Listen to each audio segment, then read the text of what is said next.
Samsung hari ini dikenal sebagai salah satu perusahaan teknologi terbesar di dunia. Produk mereka ada di hampir setiap rumah. Televisi mereka menguasai pasar global. Smartphone Galaxy menjadi pesaing utama iPhone. Chip mereka dipakai oleh banyak perusahaan teknologi besar. Namun di balik kejayaan ini, tersimpan kisah perjuangan yang sangat pahit.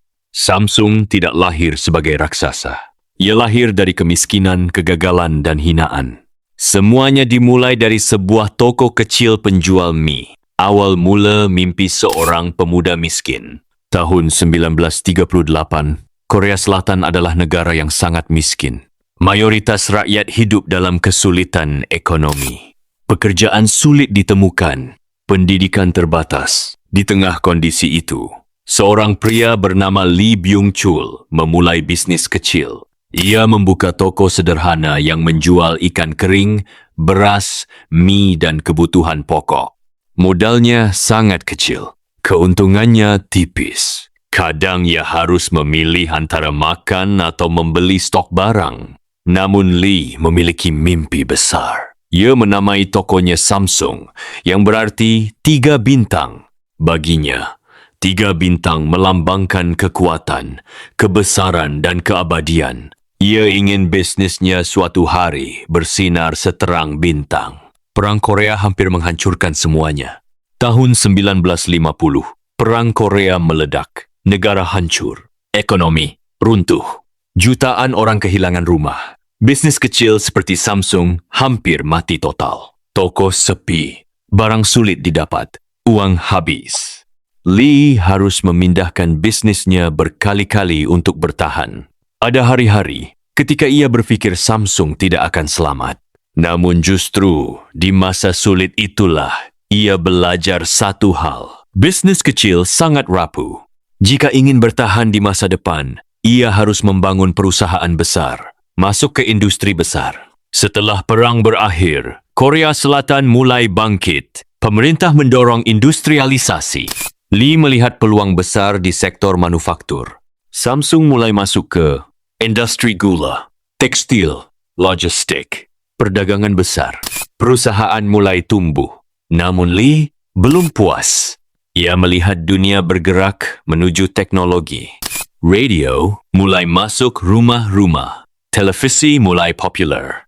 Lee ingin Samsung masuk ke dunia elektronik. Banyak orang menganggapnya gila. Samsung tidak punya pengalaman teknologi sama sekali. Namun Lee tetap melangkah. Kegagalan memalukan. Samsung mulai memproduksi radio dan televisi. Namun kualitasnya buruk. TV cepat rusak. Radio sering mati. Komponen murahan. Konsumen kecewa besar. Brand Samsung langsung jatuh. Orang lebih memilih produk Jepang yang terkenal awet. Samsung dijuluki pembuat barang murahan. Penjualan anjlok. Utang meningkat. Perusahaan hampir bangkrut. Keputusan gila yang mengubah sejarah. Lee Byung-chul mengambil langkah ekstrim. Ia memerintahkan ribuan produk cacat dikumpulkan. Lalu, dibakar di depan karyawan. Nilainya sangat besar. Namun ia berkata, kita lebih baik menghancurkan semuanya daripada hidup dengan kualitas buruk. Sejak hari itu, kualitas menjadi hukum utama Samsung. Tidak ada toleransi terhadap cacat. Transformasi besar. Samsung mulai investasi besar di riset SOCAS. Kirim karyawan belajar ke luar negeri. Bangun pabrik modern. Terapkan kontrol kualitas ketat. Perubahan ini mahal dan menyakitkan. Namun perlahan hasilnya muncul. Produk Samsung mulai dipercaya lagi. Revolusi semiconductor. Lee sadar masa depan ada di chip. Ia menginvestasikan dana besar untuk memproduksi semikonduktor. Banyak yang menertawakan. Namun ini jadi keputusan terbaik Samsung. Samsung perlahan menjadi produsen chip terbesar dunia. Chip mereka dipakai komputer, ponsel, dan server. Keuntungan melonjak. Samsung kini punya kekuatan finansial raksasa. Masuk ke era smartphone.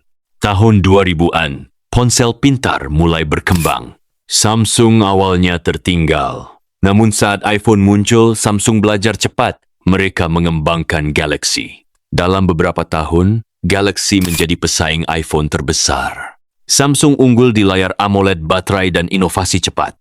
Penjualan meledak global. Dominasi dunia teknologi. Hari ini Samsung menguasai pasar TV dunia and smartphone global. Chip memori terbesar dunia.